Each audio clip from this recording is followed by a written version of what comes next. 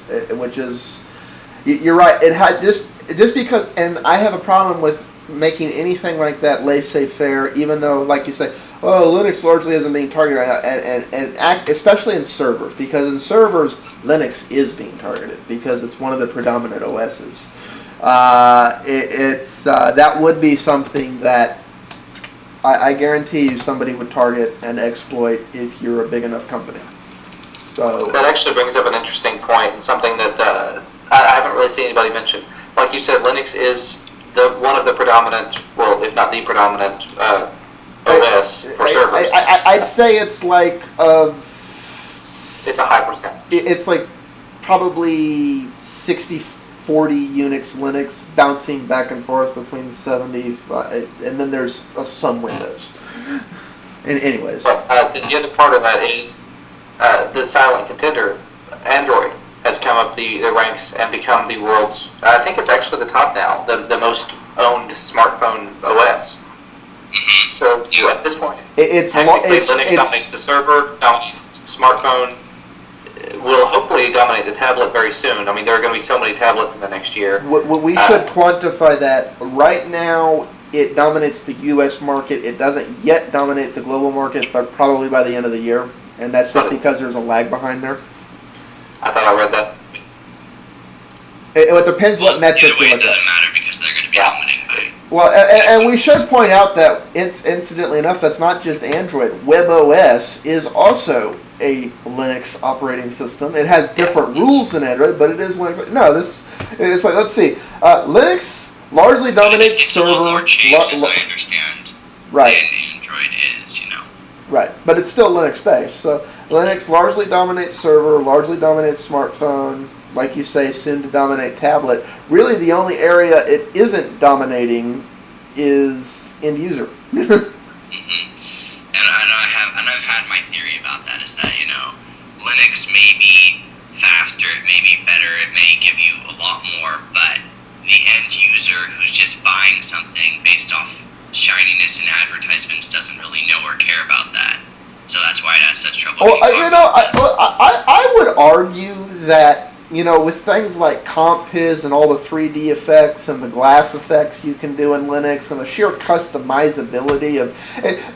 let's be honest. Between CompPiz and several other UI things in Linux, Linux has some eye candy that kind of makes Mac sweep with envy. Then alone Windows and other systems. It's not like all this eye candy isn't there in Linux. It's not largely put front and center. I guarantee you, if you put 3 systems on the shelf on a demo in a Best Buy, Linux showing off all the frickin' eye candy and CompPiz, GNOME, KDE is showing this stuff off, Windows showing off its glassy and wobbly side to side, and Mac showing off all its CompPiz-like stuff. If you put them side by side on a demo, just going nuts with all the eye candy popping stuff they can do, you would probably, for all the shiny people, ironically, would be gravitating towards the Linux box because it does have more of that. But I would like to make a point that, I wasn't just talking about the shininess. I was talking about that Linux doesn't advertise. And yes, you're right, it doesn't advertise that, but more than that, it just doesn't. Linux as a community seems to not like advertising at all. Companies that have money, in the Linux community, it's always, you're a lot more liked if you spend any money you do get on development. You shouldn't be spending it on advertising it, because you should just develop more, and then, we think that as long as you just spend it on development, that means you'll have a better product and that people will naturally come to it. But that's not necessarily true with the end user. It's true with businesses. They're naturally going to look very hard for what works best. Mm-hmm. It's true with, companies that don't naturally work very hard. People don't have to do that because other companies work very hard to shower them with advertisements to, get them to choose without looking very hard. So that's one of the things Linux doesn't advertise. Well, but but see, I would argue that's largely changing, because think of how many Android advertisements you see a day. In some cases, depending what channel or radio station I'm listening to, I sometimes hear more Android announcements than I do Apple ones, and that's saying something. And I think WebOS going forward is going to do that. Why that doesn't exist right now in the desktop OS, it doesn't mean it never will. Yes, and I hope so. But I'm just saying that one of the reasons that it's, people in that market, the way you get them isn't by having the better product. It's by well, okay. The way you get them is they have to know you exist and that you fill the job. The way you keep them is by having the better mousetrap. So you can't go for form over function, but all function, no form, and no presence has similar problems too. It's like the problem is you can't laser on any one thing. That's true. But as far as the three computers, it's true that most people might choose Linux who are just looking for that eye candy. But it's also true that you're probably not going to have that situation for a while. Well, and the reason I can say that unequivocally as fact is because this was actually done as an experiment. People went around with Linux boxes, and that's basically what they were doing. They were showing off the comp-piz effects and just the wow factor. It was like they were getting hordes of groups gathering at their demo tents. Just random people never saw. Ooh! It was just these people's faces lighting up. So there was that wow factor there. It's one of those things. It's just, oh well.